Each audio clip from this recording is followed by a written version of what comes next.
sometimes you're just not capable of playing in the big leagues. And I think we're in that range with Anthony Volpe.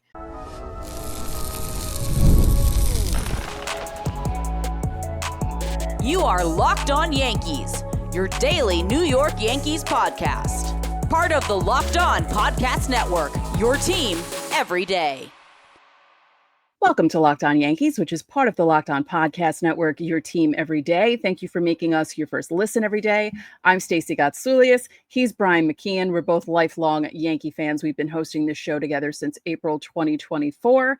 And Brian, we've seen a lot from this team, and lately it's been good. Lately, let's cross our fingers behind our backs while we say that. This episode is brought to you by Monarch Money. Take control of your finances with Monarch Money. Use code LOCKEDONMLB at monarchmoney.com for 50% off your first year. Before we get started, don't forget, subscribe to Locked On Yankees on whichever podcasting platform you prefer. Subscribe to our channel on YouTube, like our videos, hit the bell so you're notified whenever our videos go live. We have a TikTok page. If you're there, follow us at LockedOn_Yankees. On today's show, we preview the series with Detroit, which begins tonight in the Bronx. We take a Tuesday trek through the minors. We'll tell you how Hudson Valley fared against Greensboro because playoffs were on the line, and we'll tell you what happened. But first, Anthony Volpe. We were trying to come up with things to do for the show because it was an off day on Monday, and as you all know, we pull back the curtain, we record the night before. So we thought, let's talk about Anthony Volpe again, because he is the topic du jour all the time because of how it's just been a rough year for him, and it's actually gotten worse. We'll go into the numbers later, but it's actually gotten worse for him in the second half. There's a lot of things that we could have discussed on today, but I feel like we haven't given a full dive on Anthony Volpe and his performance. It's certainly well covered and talked about around Yankee Universe, but we've kind of just mentioned it and let you guys know how bad it's been, but haven't given you a full deep dive.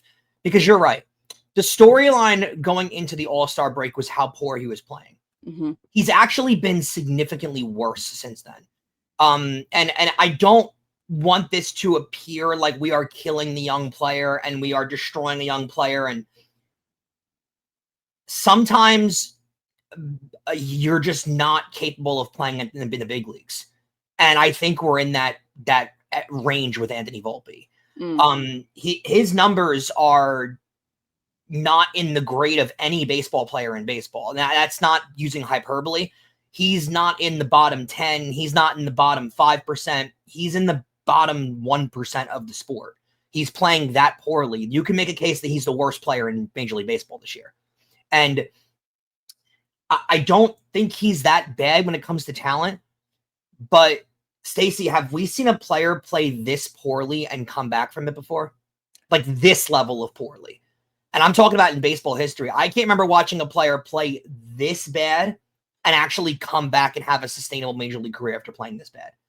Right. This is an ultimate confidence killer. It's a belief killer. To come back from this would take an insane amount of mental strength. And we're not talking just this year, Stacey. His numbers have not been good in his first 3 years. That's what I was going to say. If this was his first year and he was going through growing pains, you would think to yourself, okay, this is just a rough rookie season.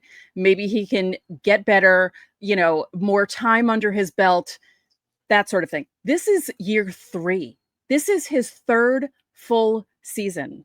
And these numbers are abysmal. So as of September 9th, when this show goes up, his batting line is 207, 269, 396. He has a 269 on base percentage.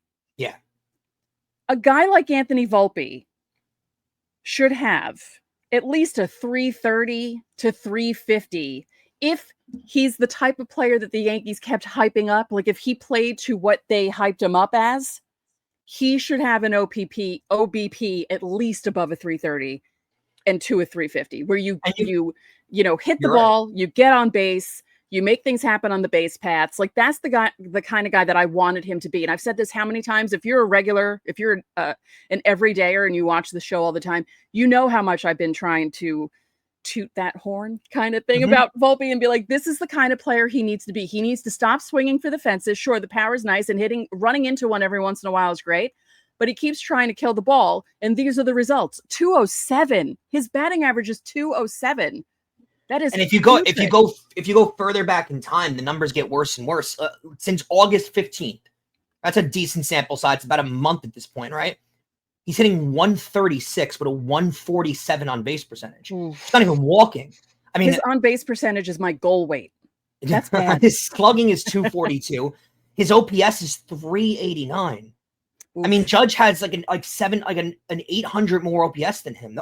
Judge is an above average player in the difference between him and Volpe.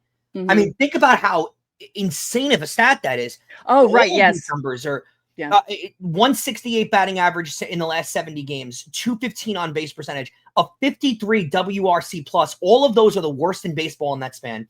A 177 BABIP, also the worst in baseball in that span. And that's just hitting, Stacey. Right, we haven't even touched the defense yet. Yeah, he leads the AL. Let's clear that up, though, because he leads the AL with 19 errors. He also has 19 home runs. Let's bring that up. He has 19 home runs and 19 errors. Has that happened before to a player where they matched home run and error numbers? Because that's kind of amazing. I don't know. And it's funny. I was having a conversation with somebody yesterday about this too, because they gave me the rebuttal of, oh, well, he does provide a little bit of power at the plate. And I hear that. If you're going to hit 200, under 210, you got to give me 50 home runs. Right. 19 home runs doesn't cut it. And your on base better be Aaron Judge level of Judge's is way higher, but you better give me a 330, 340 on base at bare minimum. But if you're going to field this poorly, he's a detriment in the field. Yes. Like I'm sorry. Like I know he won a Gold Glove last year, and I know it's in there, the fielding capability. He's a terrible fielder this year. I mean, legitimately he's the worst fielder in all of baseball. Well, here's another stat that stuck out to me because I was looking at his splits. And in the second half, he has so far 66 total bases. In the first half, he had 131 total bases. That's a big difference. And we're well into the second half at this point. Like we're almost a month till the season's over. Less than a month till the season's over. There's 5 series left. Yeah. This is not a bad year for him. This is not a bad year for a Yankee. This is an all-time bad year in the history of baseball when it comes to an overall body of work. And we will dive certainly more into it once the offseason hits, but I'm sorry. I don't know how much of a career this guy has left. And I hate saying that because he was a top tier prospect in all of baseball. And I know those are damning words for a player, but can you seriously, if they go into next year, let's just paint a little bit of a picture here. If we're sitting here January 25th, we're about 2 weeks from spring training, and they don't have a shortstop competition going into spring training, is that acceptable? No. Then think about that. This is a player going into his 4th year, still 4 years, 3 years shy of his arbitration kicking in. A top tier prospect that was deemed untouchable by the GM and the manager and everybody that's involved with the organization. And nobody would have confidence in him going in to next year as starting shortstop at all. That's a damning sign, Stacey. And I don't know how you go forward without him playing there. Think about all the grief we gave Gleyber Torres a few years ago when they were playing him at short. And his season that year is nowhere close to as bad as Volpe's playing. Yeah, this is not at all.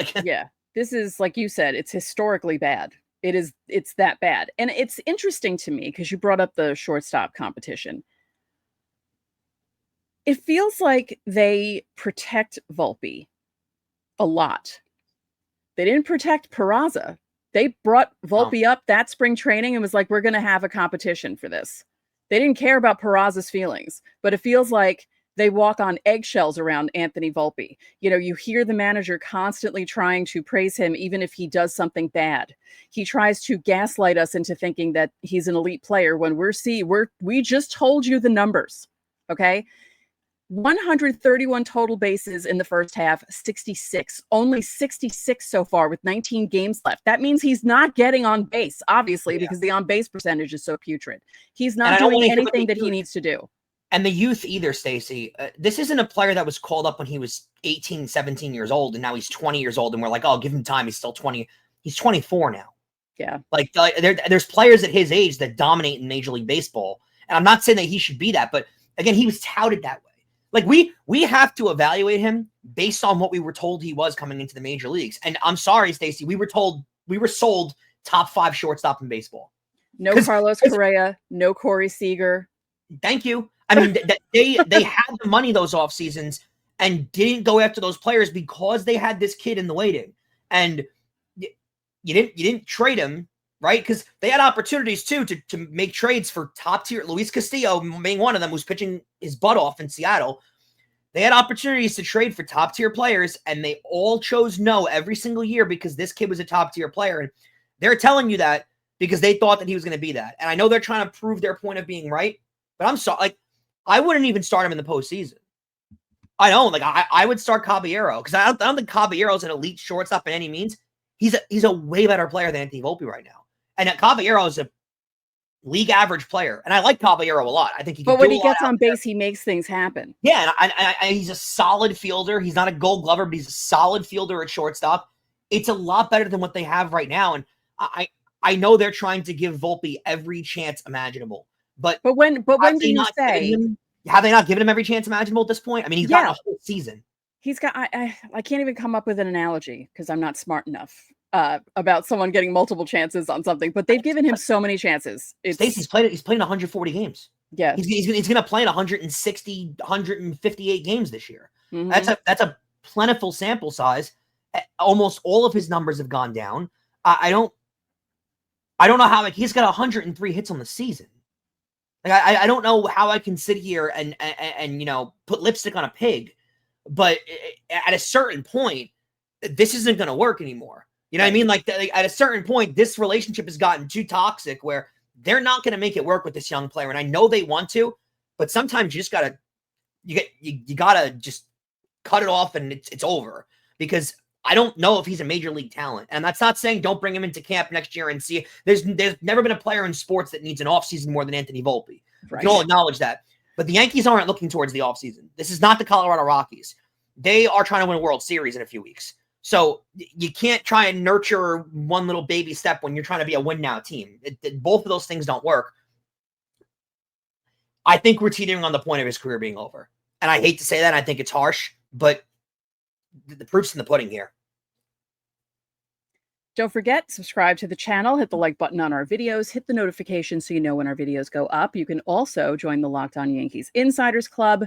The link is in our description. You get text from us. You can text us questions, comments, reactions to trades and signings. We send out the lineups during the season, any roster moves that are made, breaking news, so you don't have to check social media, and there is a 14-day free trial. Coming up, we're going to take our Tuesday trek through the minors next. Guys, we can all agree that there's nothing like catching a baseball game live, the energy, the crowd, the chances to see your team in person. But actually getting tickets, that seems to always be the tough part. Queues, login screens, surprise fees, it takes all of the fun out of getting to the game. And that's why I use Gametime, the app that gives you the advantage, and it's always back with the fans. Gametime is fast, easy, and backed by the Gametime guarantee. You'll always get 100% authentic tickets delivered on time and at the best price possible. Plus, all the fees are included, so the price you see is the price that you pay. I always go for my Yankee tickets on Gametime. It makes the most sense possible every time I want to go. They're cheapest, they're easy, they're quick. There's nothing better than using Gametime. And one of the best parts, the fees are included on the price that you see on the front of the app. You know your total upfront. There's no surprises at checkout like the other places. So honestly, it's faster, cheaper, and less stressful than any other way that I've bought tickets. Download the Gametime app today, create an account, and use code LOCKEDONMLB for $20 off your first purchase. Terms apply. Again, that's promo code LOCKEDONMLB for $20 off. Swipe, tap, ticket, go. Download Gametime today. If you're an everydayer, you know that our favorite day of the week is Fan Mail Friday, and that's where you guys come in. If you are a YouTube viewer and you want to ask us a question for Fan Mail Friday, you go to our channel's page you click on the post tab, and you will see where I told you to leave the questions. And it's only for questions. Comments go under our videos. These are for Fan Mail Friday questions. The deadline is Thursday at 5 p.m. Eastern Daylight Time. So, Stacey, I know a lot of Yankee fans out there are maybe wondering with September call-ups and where is Spencer Jones and all the bombs that he's been hitting over the season, and why is he not playing in the major leagues at this point? Well, you just mentioned our favorite segment of the week in Fan Mail Friday. Let's go to our second favorite segment of the week, Stacey's Tuesday Trek Through the Minors. Yeah, so poor Spencer Jones. The Scranton Railriders played a 6-game series against the Woo Sox, and he struck out 18 times in that series. He's a big strikeout guy. He really is. But he also did hit his 33rd home run of the season in that series. So it's great, but if he's doing that in the minor leagues, could you imagine what major league pitchers would do to him? Yeah. They faced Max Scherzer the other day. Could you imagine what Max Scherzer would do to him? Well, listen to this stat. So he's hit safely in 9 of his last 11 games, but he's only 10 for 44 with, hold on to your hats, 28 strikeouts during that stretch. Not good. I mean, that's brutal. That is really not good. So looking at the standings, because Scranton's season is not over yet, Syracuse lost. They fall 4 games in back of Scranton. Toledo is 6 back. Indianapolis is 7 back. Lehigh Valley is 7.5 back. The season ends on the 21st. Lehigh Valley can make Scranton kind of nervous with a sweep, but I don't see Lehigh Valley sweeping Scranton in a 6-game series. So Scranton is all set for the playoffs. Can't wait. Looking forward to it. Yeah. Let's go down to Somerset. Let's focus on 2 players. So we have right-handed pitcher Elmer Rodriguez Cruz. He picked up the win on Sunday. He threw 5 innings, only gave up 2 hits, no runs, 1 walk, 8 strikeouts. I can see. Since his promotion to Somerset, he has a 2.56 ERA, 56 and 1/3 innings, 40 hits, 19 runs, 16 of them earned. He's given up 2 home runs, 67 Ks to 17 walks. Overall, he's 10-7 with a 2.38 ERA. That's across both levels. And that's in 140 innings. And he has 166 strikeouts. So now he leads the organization. He has 3 strikeouts ahead of Carlos LaGrange. I could totally see this kid being a dominant bullpen arm in a few years for them. The high strikeout numbers, the velocity, this is exactly what they're looking for. And they do a really good job of molding these bullpen arms out of their own system. They really do. Now, he's not a bullpen arm in the minor leagues, but I think they're trying to develop him into that. Right. George Lombard Jr. has 30 doubles and 33 stolen bases. That is including his time with Hudson Valley. He has hit safely in 6 of his last 7 games, going 8 for 26 with 4 doubles, a home run, and 6 runs driven in. So he's picking things up because he was having a little bit of trouble in Somerset, and now he's starting to pick things up. I think overall, though, he proved to us that the decision that people wanted to be made to have him start the year at third base would have been the absolute terribly wrong decision. Right. And I don't think it would be George Lombard Jr. competing with Anthony Volpe for shortstop. No. For the 2026. No. We're talking bringing a legitimate major league shortstop. Yes. All right. It's time for Hudson Valley. This is not a fun update. So they entered this past week needing to go 5-1 against Greensboro to win the second half crown. They ended up going 4-2. They fought off elimination 3 different times. And then on Sunday, they just couldn't get it done. They were eliminated. They had a .612 overall winning percentage. It's the second best winning percentage in the South Atlantic League behind Greensboro, but you have to win a half to get into the playoffs, and they didn't win either half. So that's a bummer because they did really well. Like they had really good record, both halves. They just didn't win either one. So that's how that works.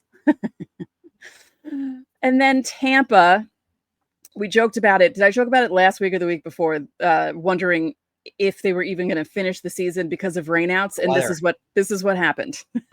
They finished exactly 500, 63-63, because Sunday was a rainout that didn't need to be made up. So they actually finished 500 on the nose. They finished the second half 27-34. So, not great. But here is an update from Tom Kaczynski, which is where I get most of my numbers from.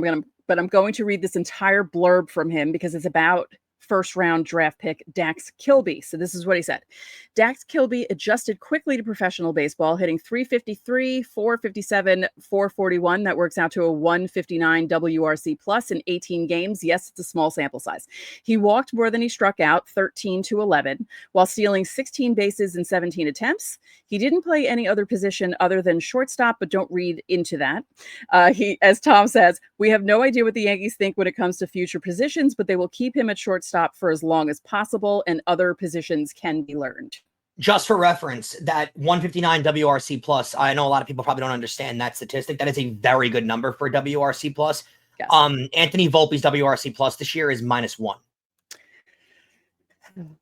Wow, that's just to put that in perspective. 159 is really good, but -1 is beyond terrible. So yeah, that's do with that what you will.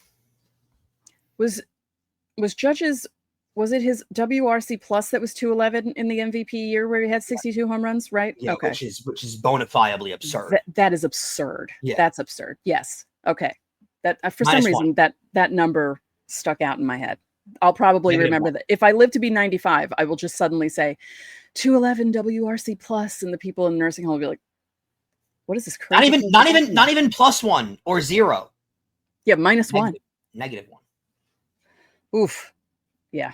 So that's our Tuesday trek through the minors. So, interesting info, but sad for Hudson Valley. That's a bummer. Hate to say it, but good development out of the minor leagues this year. I think they had a pretty solid year. Yankees are probably pretty proud with the way that the minor league system looked this year. Yeah. So the Tuesday trek through the minors will still be the minor league segment going forward. As I said, Scranton's season doesn't end till the 21st. We have a couple more weeks to report what's happening in games. And then as the year goes on, maybe we can do recaps of how some of the bigger names have done this season. Yeah. We'll start to break down some of the bigger names in the minor league system. Yeah. So coming up, we're going to preview the series with Detroit, and we're going to tell you about some news from around the league next. Most people can't name all their financial accounts or even what they're worth, whether it's 401ks, properties, or investments. And when you don't have the full picture, you can end up leaving a lot of money on the table. And that's why there's Monarch Money. It's an all-in-one personal finance tool that brings your entire financial life together in one clean, easy-to-use interface on your laptop or your phone. Monarch is built for people with busy lives, and if you've put off organizing your finances, Monarch is for you. Monarch does the heavy lifting for you. You can link all your accounts in minutes, see clear data visuals, get smart categorization of your spending, and finally feel in control of all your money without ever having to touch a spreadsheet. Don't let financial opportunities slip through the cracks. Use code LOCKEDONMLB at monarchmoney.com in your browser for half off your first year. That's 50% off your first year at monarchmoney.com using code LOCKEDONMLB. And guys, good news. Not only do we cover your team every single day, but also we're giving you instant episodes after every single game. Check out the Locked On Yankees postcast. It's hosted by Jay Berman, and it appears right here on the Locked On Yankees podcast feed. It also streams on our YouTube channel. Get rapid reaction to all the biggest moments with the Locked On Yankees postcast. So, Stacey, we preview another test. The Yankees are 3/4 of their way now into their toughest stretch of the most defining stretch of the season, we're going to call it. They'll face off against the Detroit Tigers at home this time, which is a little better. Plus, they avoid Tarik Skubal, which I think was the main big thing out of this series. On Tuesday, this game will be a TBS game, by the way. It'll be a 7:05 start for the Yankees. They'll send Will Warren to the mound, 8-6 with a 4.28 ERA. Going up against once top prospect in all of baseball, and I think a guy they were expecting a little more out of for the Tigers, Casey Mize, who's 13-5, good record with 3.87 ERA. His numbers are fine, but I think the Tigers were hoping for a lot better numbers out of him. They wanted him to elevate into a number 2 this year. Right. And I don't think he's necessarily become that behind Tarik Skubal. So they don't really have a number 2 going forward, which is kind of concerning if you're a Tiger fan. Well, yeah, because you need a number 2 in the playoffs. Yeah, for sure. And they don't have one. Wednesday's game is an interesting one for me. This series could be a huge test for both of these teams. Wednesday's game is a prime video game. It's a 7:05 start. Carlos Rodón will go. He's 16-7 with a 3.12. He has pitched outstanding since in the last couple of starts, really.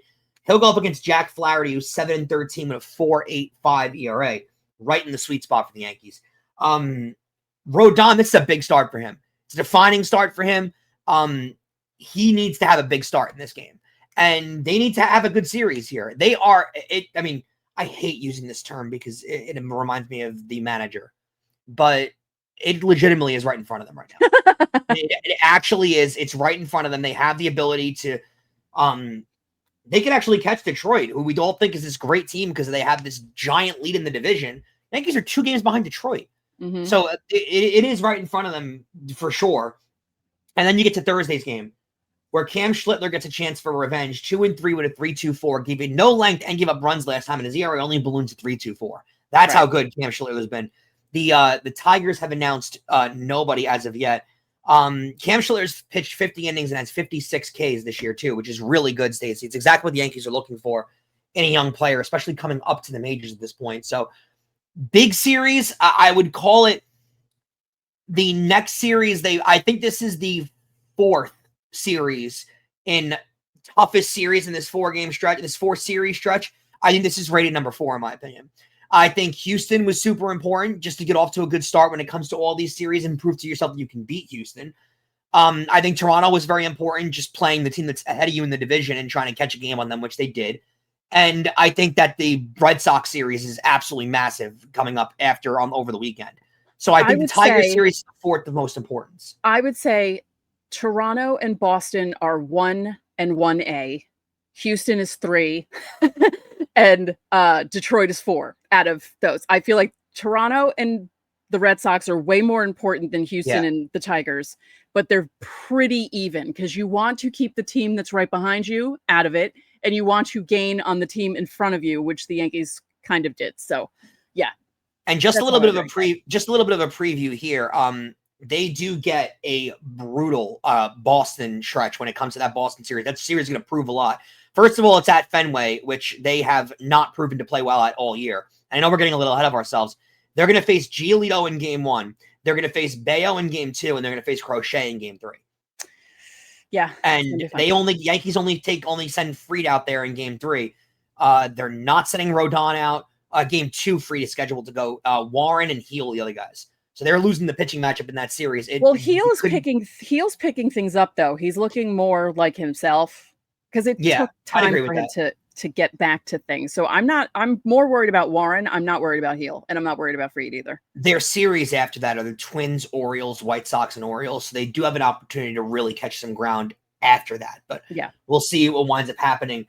Some news from around the league, Stacey. Brutal news for the Phillies is they cannot get out of the injury bug at all. They are dropping like flies on that team.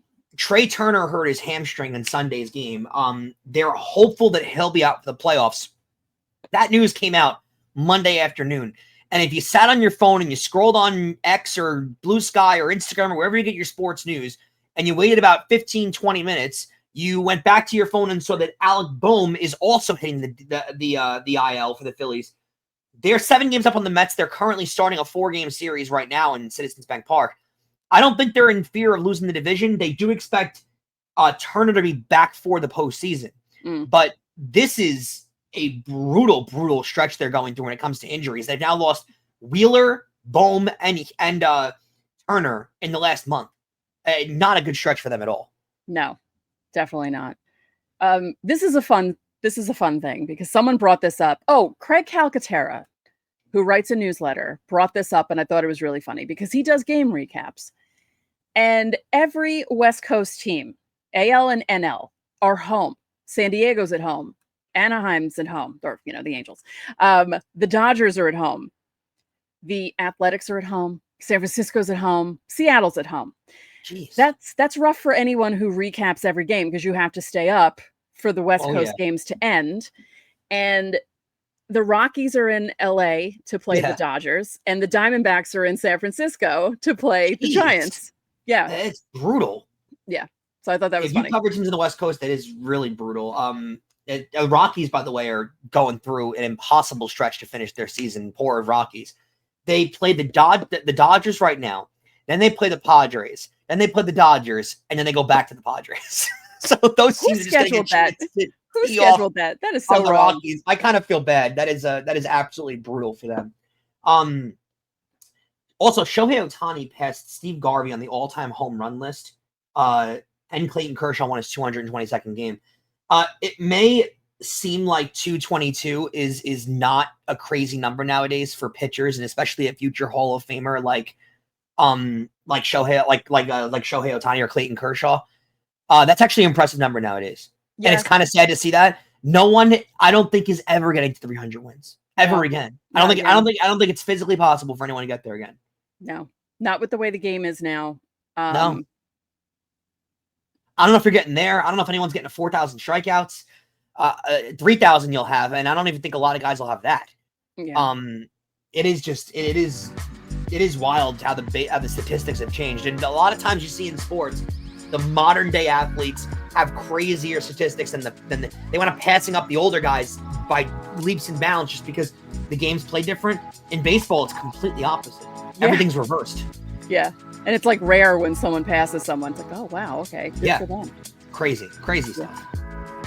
All right, well, thank you for making Locked On Yankees your first listen every day. For your second listen, find the all-new Locked On MLB Game Night, every game, every night, until a World Series champion is crowned. Get local analysis on a national scale. You can find MLB Game Night on Locked On MLB on YouTube or wherever you listen to your podcasts. So that'll do it for this edition of Locked On Yankees. I'm Stacey Gotsulias. And I'm Brian McKeon. We'll see you after Game 1 tomorrow.